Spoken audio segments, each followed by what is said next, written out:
They called me invisible. The family disappointment who'd never amount to anything. While they celebrated my golden sister's perfect wedding, I slipped her a simple white envelope.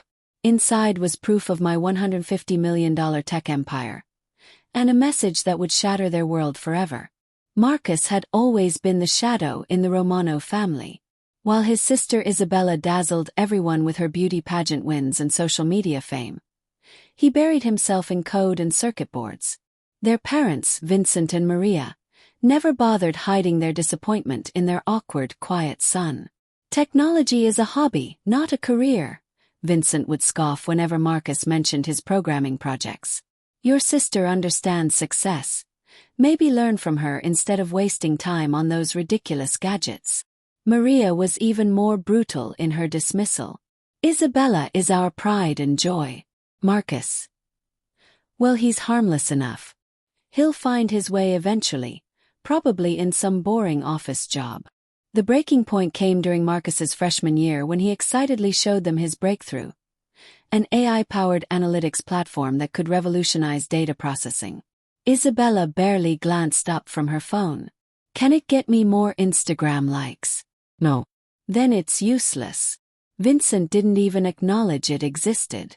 That night, Marcus made a decision that would change everything. He would build his empire in absolute silence. For 3 years, Marcus lived like a ghost. He dropped out of college without telling anyone, surviving on instant ramen while working 18-hour days in his cramped apartment. He pitched his revolutionary software to hundreds of investors, facing rejection after rejection. But he never gave up. The breakthrough came when tech venture capital saw the potential in his analytics platform. Within months, major corporations were fighting for contracts. Marcus's company, Silent Storm Technologies, exploded from a one-man operation to a tech giant worth $150 million.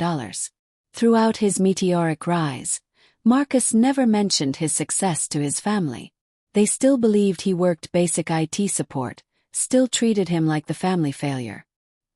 He watched from the sidelines as they planned Isabella's extravagant wedding to Richard, a social media influencer with more followers than sense.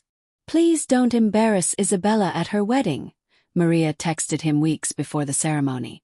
"This is her moment to shine."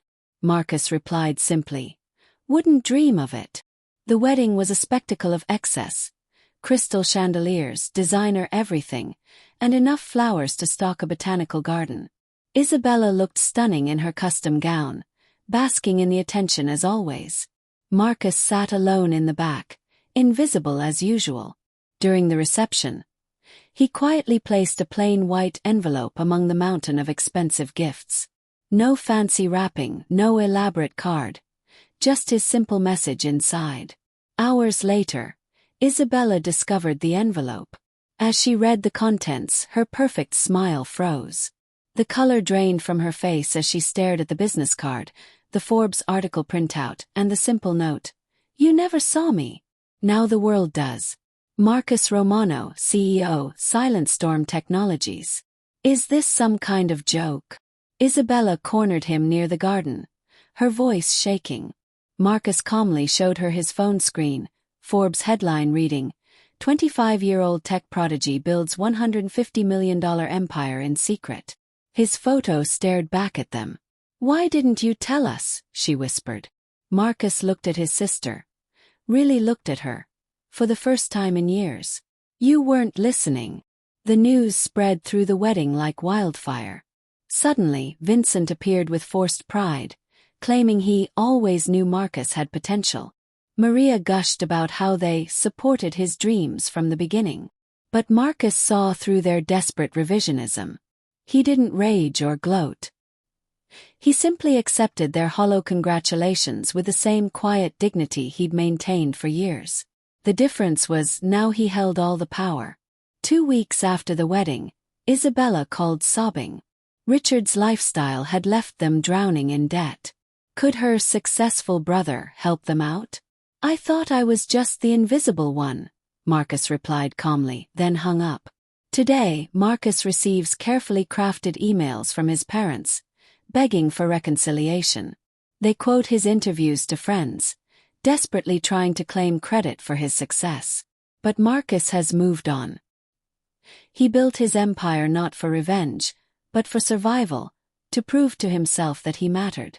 The sweet irony is perfect. They finally see him now, but only because the rest of the world does too. And now that he has their attention, Marcus chooses to remain invisible. This time, entirely on his own terms.